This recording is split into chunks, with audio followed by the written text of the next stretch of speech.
स्तुति महिमा ईशु प्रभु जी, गाते आते हैं तुझ पास, जीवन जल के प्यास, एक ही तू है आस, जग निर्माता मुक्तिदाता, जीवन जल देखा, जीवन जल देखा, जीवन जल देखा। प्रभु यीशु मसीह के पवित्र नाम पर प्रेम भरा नमस्कार। प्रभु की असीम करुणा से पिछले 5 साल से शुभ संदेश चैनल द्वारा प्रस्तुत किए इस जीवन जल कार्यक्रम में आपका स्वागत करते हैं। यह कार्यक्रम बहुत प्रियजनों के जीवन में प्रभु यीशु मसीह पर विश्वास करके उद्धार पाने और मसीह जीवन के लिए एक आशीष का कारण हो गया है। प्रभु की महिमा हो। परमेश्वर का वचन कहता है, क्या ही धन्य है हर एक जो यहोवा का भय मानता है और उसके मार्गों पर चलता है। यही इस जीवन जल कार्यक्रम का उद्देश्य है कि आप अपने परिवार के साथ परमेश्वर के वचन में सच्चाई का मार्ग एवं प्रभु यीशु मसीह पर विश्वास के द्वारा सच्चाई का जीवन अनुभव कर सके। आपके और आपके परिवार का उद्धार और आशीष का कारण ठहरे, यही हमारी प्रार्थना है। इस कार्यक्रम का लाभ उठाते हुए आप इस विषय में जरूर अपने पड़ोसी और प्रियजनों के सूचित करें। साथ ही करस्पॉन्डेंट के माध्यम द्वारा मराठी, हिंदी और अंग्रेजी भाषा में बाइबल का अध्ययन भी कर सकते हैं। प्रभु का वचन सुने और आशीष पाए। आमीन। जीवन जल कार्यक्रम देखने वाले सभी दर्शकों को जगत का उद्धारकर्ता प्रभु यीशु मसीह के पवित्र नाम से नमस्कार। यूहन्ना अध्याय 7 और पद 37 में पवित्र शास्त्र वचन में ऐसा लिखा हुआ है, यीशु ने लोगों को पुकार कर कहा, यदि कोई प्यासा हो तो मेरे पास आकर पिए। जो मुझ पर विश्वास करेगा उसके हृदय से जीवन के जल की नदियां बह निकलेगी। क्या आप जीवन में प्यासे हैं? क्या सच्चाई की तलाश में है? प्रभु यीशु मसीह आपके प्यास को बुझाना चाहता है, आपके सवालों का जवाब देना चाहता है। तो आइए आज परमेश्वर के संदेश सुनने से पहले अपने मनों को तैयार करें और इस मधुर संगीत का आनंद उठाएं।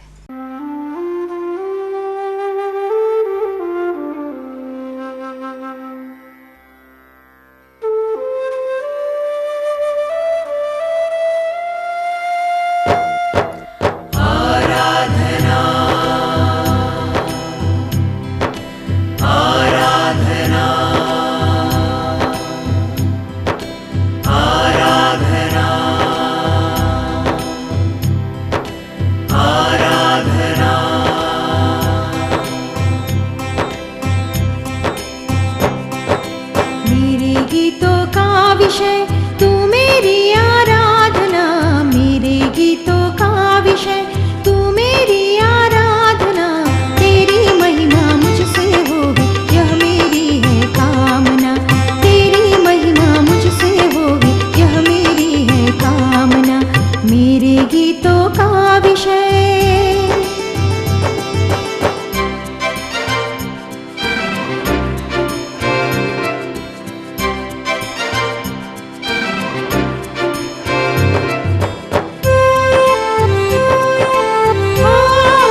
वचन को थामे रहूं, हो मेरी वह साधना। तेरी महिमा मुझसे होवे, यह मेरी है कामना। मेरे गीतों का विषय तू मेरी आराधना। तेरी महिमा मुझसे होवे, यह मेरी है कामना। तेरी महिमा मुझसे होवे, यह मेरी है कामना। तेरी महिमा मुझसे होवे, यह मेरी है कामना। मेरे गीतों का विषय। शुभ संदेश टीवी चैनल पर जीवन जल के हमारे इस कार्यक्रम को देखने वाले आप सभी प्रिय भाई बहनों को प्रभु यीशु मसीह में मेरा प्रेम भरा नमस्कार। प्रियो, पिछली बार हमने परमेश्वर के द्वारा इस्राएलियों को दी गई मूसा की आज्ञाओं में 6वीं आज्ञा देखी और आज्ञा यह थी, तो खून न करना, thou shalt not kill। हमने उस आज्ञा में मनुष्य के जीवन का महत्व सीखा। हमने यह देखा कि परमेश्वर की दृष्टि में मनुष्य के प्राण कितने अनमोल हैं। हमने यह भी सीखा कि मनुष्य की दृष्टि में मनुष्य के प्राण अनमोल हैं, इसीलिए हमें हत्या नहीं करनी चाहिए। हमने यह भी सीखा कि हत्या करना ये हृदय की बुराई से उत्पन्न होने वाले का परिणाम है। एक ऐसा कार्य है जो हृदय की बुराई से उत्पन्न होता है। आइए प्रियो, आज हम 7वां नियम पढ़ें, 7वीं आज्ञा पढ़ें। 7वीं आज्ञा वचन 14 में है, तू व्यभिचार न करना, thou shalt not commit adultery। निर्गमन 20वां अध्याय और वचन 14, तू व्यभिचार न करना, thou shalt not commit adultery। मेरे प्रिय भाइयों और बहनों, व्यभिचार और व्यभिचार के विरुद्ध यह जो आज्ञा है, यह परमेश्वर के अति उत्तम वरदान में या दान के विषय में कहता है। मनुष्य के लिए सारे रिश्तों में सबसे उत्तम है विवाह। विवाह की पवित्रता, विवाह का महत्व हम इस आज्ञा से सीखते हैं। जहां हम पढ़ते हैं तो व्यभिचार न करना, यह व्यभिचार शब्द बड़ा गंभीर है और यह शब्द इतना गंभीर है कि परमेश्वर को इससे घृणा है। कई अच्छे विश्वासी व्यभिचार के कारण गिर गए, वे पीछे हट गए। इसी कारण प्रियो, ये ज़रूरी है कि हम इस आज्ञा को समझें और इस आज्ञा को अपने जीवन में लागू करें। तो व्यभिचार न करना, इस आज्ञा के विषय में हम परमेश्वर की ओर से 3 बातों को देख सकते हैं। इस आज्ञा में हम परमेश्वर की योजना को देख सकते हैं, गॉड्स प्लान। इस आज्ञा में हम परमेश्वर के पद्धति को देख सकते हैं, the pattern laid down by God. और हम इस आज्ञा में परमेश्वर के उद्देश्य को देख सकते हैं, द गॉड्स पर्पस। परमेश्वर की योजना, परमेश्वर की पद्धति और परमेश्वर का उद्देश्य, इन तीनों पर हम आज मनन करेंगे। मेरे प्रिय भाइयों और बहनों, जब हम इब्रानियों को लिखी गई पत्री उसका 13वां अध्याय और 4था वचन पढ़ते हैं, हम यह पढ़ते हैं कि विवाह सब में श्रेष्ठ है। विवाह सब में श्रेष्ठ है। सब अर्थात सभी रिश्तों में विवाह का रिश्ता सबसे श्रेष्ठ है।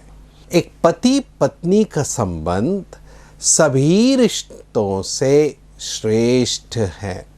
माँ बाप का अपने बच्चों के साथ का रिश्ता, बच्चों का अपने माँ बाप के साथ का रिश्ता, एक भाई बहन का रिश्ता, एक भाई भाई का रिश्ता, जीजा साले का रिश्ता, कोई भी रिश्ता हो मेरे प्रिय भाइयों और बहनों, सभी रिश्तों से श्रेष्ठ है पति पत्नी का रिश्ता, विवाह का संबंध। और यह परमेश्वर का वचन कहता है, क्योंकि यह परमेश्वर की योजना है।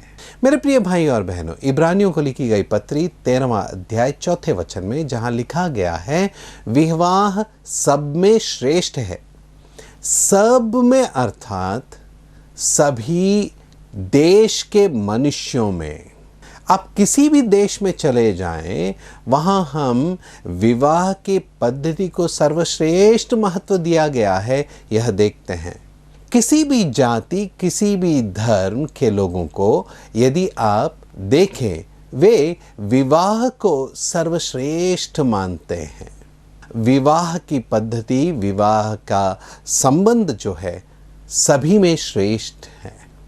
इतना ही नहीं, जब हम विवाह की इस योजना के विषय में पढ़ते हैं प्रियो, ये मनुष्य की कल्पना नहीं है, यह परमेश्वर की कल्पना है। जब हम उत्पत्ति के पहले और दूसरे अध्याय में आते हैं, पहले अध्याय में हम पढ़ते हैं कि परमेश्वर ने मनुष्य को अपने स्वरूप के अनुसार अपनी समानता में बनाए। और पहले अध्याय के 27वें वचन में पढ़ते हैं कि परमेश्वर ने नर और नारी करके दोनों को बनाया। लेकिन परमेश्वर ने नर और नारी दोनों को एक साथ नहीं बनाया। दूसरे अध्याय के 7वें वचन में हम पढ़ते हैं कि परमेश्वर ने मिट्टी का एक पुतला बनाया, उसके नथनों में जीवन का श्वास फूका और मनुष्य अर्थात पहला मनुष्य आदम, पहला नर जीवित प्राणी बना। इस मनुष्य के विषय में परमेश्वर ने एक टिप्पणी की है। जरा उस टिप्पणी को हम पढ़कर देखें। उत्पत्ति दूसरा अध्याय और वचन 18। यहोवा परमेश्वर ने कहा, आदम का अकेला रहना अच्छा नहीं। पहले अध्याय में हर कार्य के बाद जहां हम पढ़ते हैं कि परमेश्वर ने देखा कि अच्छा है, लेकिन अब आदम को बनाने के बाद परमेश्वर कहते हैं कि आदम का अकेला रहना अच्छा नहीं। आदम का अकेला रहना परमेश्वर को पसंद नहीं, परमेश्वर की इच्छा नहीं।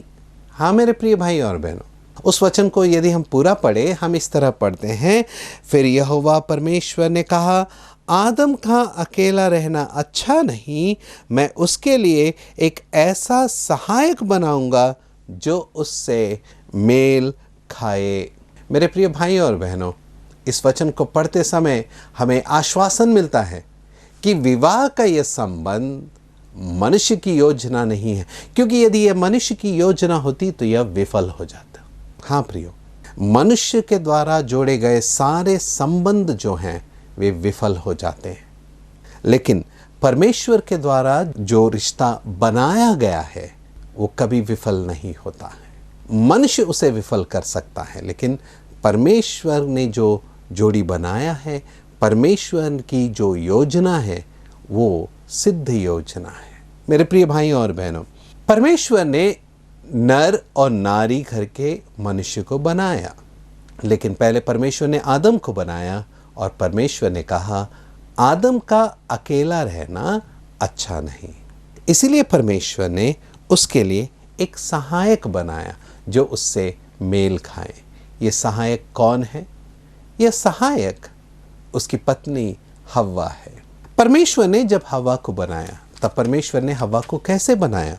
परमेश्वर ने उत्पत्ति के दूसरे अध्याय में जब हम आते हैं 21वें वचन और 22वें वचन में पढ़ते हैं, तब यहोवा परमेश्वर ने आदम को भारी नींद में डाल दिया और जब वह सो गया तब उसने उसकी एक पसली निकालकर उसकी जगह मांस भर दिया और यहोवा परमेश्वर ने उस पसली को जो उसने आदम में से निकाली थी स्त्री बना दिया और उसको आदम के पास ले आया। पढ़े गए इस भाग में बहुत गंभीर उपदेश है, लेकिन आज के लिए हम यह समझें कि परमेश्वर ने आदम के एक पसली को निकाला और उस एक पसली से परमेश्वर ने एक स्त्री को बनाया। यहाँ हम यह देखते हैं कि परमेश्वर ने आदम के लिए एक सहायक बनाया, वह सहायक जो उससे मेल खाए। कितना ज़रूरी है कि भाई अपने जिम्मेदारी को समझे विवाह के संबंध में, और कितना ज़रूरी है कि बहन विवाह के संबंध में अपने पत्नी होने के जिम्मेदारी को अच्छी रीति से समझे। भाई जिसे परमेश्वर ने परिवार का मुखिया बनाया है, उसकी जिम्मेदारी है कि परिवार की हरेक भलाई के लिए वह प्रयास करे। जहाँ कहीं पाप उसे खींचता है, वहां जाने से अपने आप को रोके। मेरे प्रिय भाइयों और बहनों, याकूब की पत्रिका पहले अध्याय 14 वचन में हम पढ़ते हैं कि मनुष्य अपनी अभिलाषा में खींचकर फंसकर। हे मेरे भाई, जब तेरी नजर किसी दूसरे स्त्री पर पड़ती है, सबसे पहले यह स्मरण रख कि परमेश्वर ने जो तुझे दिया है उत्तम है। उससे अच्छा तेरे लिए कोई नहीं है। परमेश्वर ने जिस स्त्री को तुझे पत्नी करके दिया है, उससे उत्तम तेरे लिए और कोई नहीं, क्योंकि वह परमेश्वर के द्वारा तेरे जीवन में जोड़ी गई है। हे मेरी बहन, जब तू किसी दूसरे पुरुष की ओर देखे तो यह स्मरण रख, जिस पति के साथ तुझे परमेश्वर ने जोड़ा है, उससे बेहतर पति तू नहीं खोज सकती, क्योंकि यह पति परमेश्वर के द्वारा दिया गया है। यह पति तेरे लिए उत्तम है। मेरे प्रिय भाइयों और बहनों, इस विषय को हम सबसे पहले समझ लें, बहुत जरूरी है। जब भी हम अपनी अभिलाषाओं में खींचेंगे, यह संदर्भ हमें सिखाएगा कि मेरी पत्नी के विरुद्ध मुझे व्यभिचार नहीं करना, क्योंकि मेरी पत्नी जो मेरी है परमेश्वर ने मुझे दिया है और वो सबसे उत्तम है। जब कोई बहन बहकने लगे, तब वह बहन समझे और अपने हृदय में यह मान ले कि परमेश्वर ने जो पति मुझे दिया है वह मेरे लिए उत्तम है। हाँ मेरे प्रिय भाई और बहनों, दूसरा विषय कि यहाँ पर जो स्त्री आदम को दी गई वो आदम के लिए सहायक है। मेरे प्रिय भाइयों और बहनों, परिवार एक दूसरे के हाथ मिलकर, हाथ मिलाकर बनाने से बनता है। अगर ये हाथ दोनों अलग रहें तो घर नहीं बनेगा। पति का योग्य स्थान परिवार में होना चाहिए, पत्नी का योग्य स्थान परिवार में होना चाहिए। सम्मान के साथ, आदर के साथ अपनी जिम्मेदारियों को पूरा करना है। हे पति, तेरी जिम्मेदारी है कि तू अपने घर की देखभाल कर। हे पत्नी, तेरी जिम्मेदारी है कि पति के कार्यों में तू उसकी सहायता कर। मेरे प्रिय भाइयों और बहनों, परमेश्वर की दी हुई यह योजना अति उत्तम है। जब हम विवाह के इस विषय में अध्ययन कर रहे हैं, एक और बात मैं आपके सामने रखना चाहता हूं। परमेश्वर ने एक मनुष्य और एक पुरुष, एक स्त्री बनाया। एक पुरुष के लिए एक स्त्री, न कि एक पुरुष के लिए 2, 3, 4 स्त्रियां या 4, 3, 2 पुरुषों के लिए एक स्त्री। यह हिसाब परमेश्वर का नहीं है। एक पुरुष के लिए एक स्त्री। हाँ मेरे प्रिय भाइयों और बहनों, व्यभिचार के विरुद्ध इस आज्ञा में जो हम पढ़ रहे हैं, यह हमें समझना जरूरी है कि हमें अपने विवाह के बंधन के प्रति विश्वास योग्य बने रहना है और ये हमारी जिम्मेदारी है। परमेश्वर की ओर से हमें मिली हुई ये जिम्मेदारी है और इस जिम्मेदारी से जहां कहीं भी हम भटकने जाते हैं, हम घोर अपराध, पाप करते हैं। मेरे प्रिय भाई और बहनों, ऐसा भी नहीं है कि परमेश्वर ने एक नर के लिए नर बनाया और नारी के लिए नारी बनाया। गलत है। आज परमेश्वर की इस योजना के विरुद्ध कई कार्य हो रहे हैं, लेकिन यह परमेश्वर की इच्छा नहीं है। परमेश्वर की इच्छा यह है कि विवाह सब में श्रेष्ठ ठहरे। एक पुरुष के लिए एक पत्नी है। मेरे प्रिय भाइयों और बहनों, द पैटर्न, पद्धति, इफिसियों को लिखी गई पत्री उसके 5वें अध्याय के 25 वचन से पति पत्नी के संबंध को हम देख सकते हैं। हे पति, तो अपने पत्नी से प्रेम रख। कैसे? जैसे प्रभु यीशु मसीह ने अपनी कलीसिया से प्रेम किया और उसके लिए उसने अपने आप को दे दिया। हम बड़े स्वार्थी हैं प्रियो।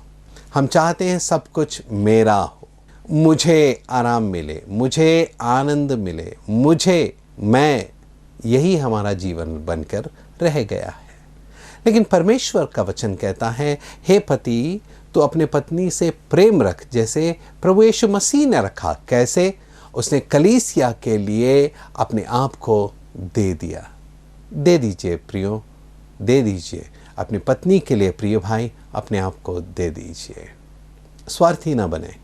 हे पत्नी, तो अपने पति का आदर कर। जैसे कलीसिया में प्रभु यीशु मसीह की महिमा हो, वैसे ही तेरे जीवन में है पत्नी, तेरे पति का आदर हो।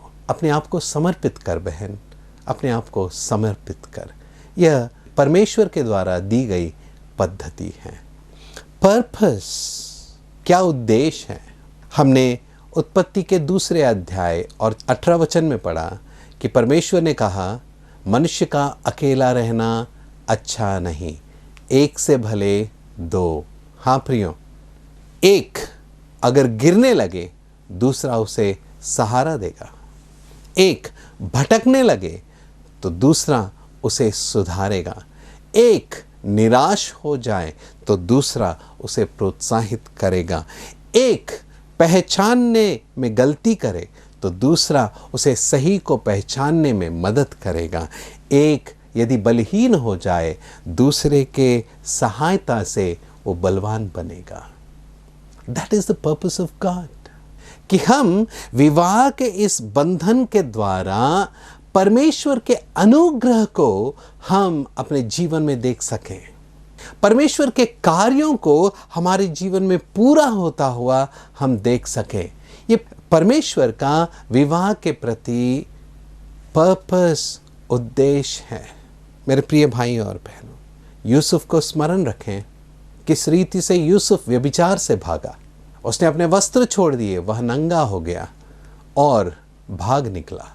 प्रियो, हम भी व्यभिचार से दूर भागे, क्योंकि यह परमेश्वर की आज्ञा है, क्योंकि यह विवाह के बंधन को दूषित करती है, प्रदूषित करती है, उस पर घिनौने दाग लगाती है। व्यभिचार से हम भागें, क्योंकि यह विश्वासघात है।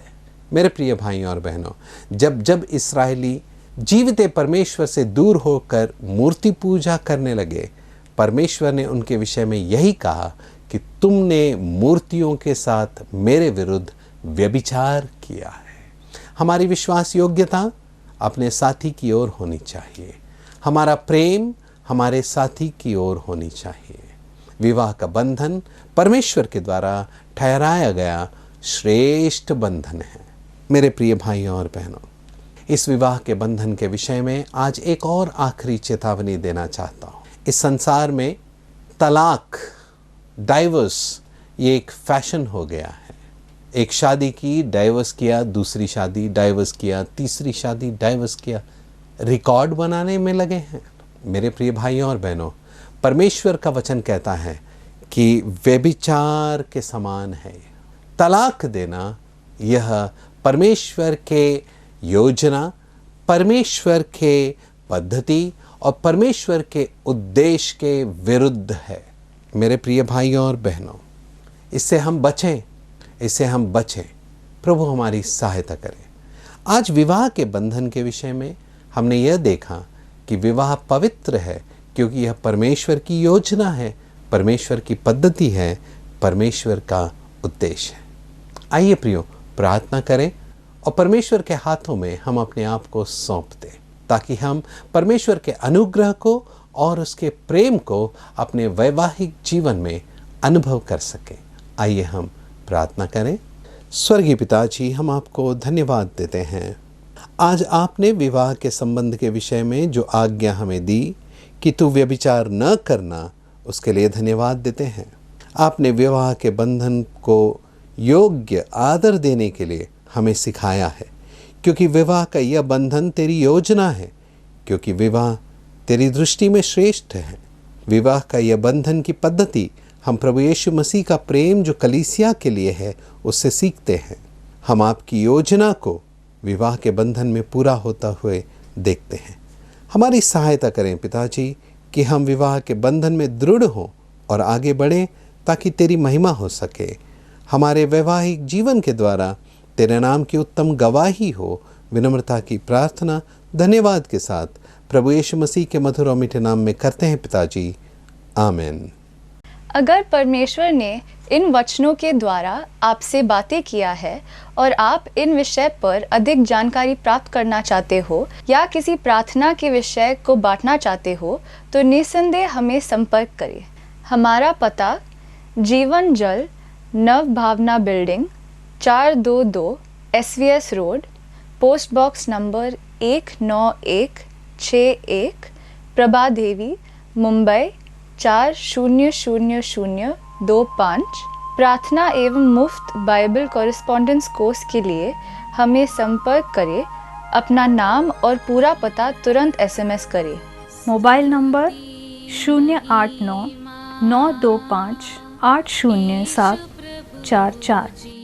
इस नंबर पर अपना नाम और पता दर्ज कर सकते हैं। Landline number 022-222-422-1842। Email ID gospelbroadcast@yahoo.com। Web address www.lwgb.org। YouTube address जीवन जल TV@YouTube। जीवन जल कार्यक्रम को हर सोमवार और बुधवार शाम 6:30 बजे को और शनिवार रात 9 बजे को इसी चैनल पे आप देख सकते हैं। धन्यवाद।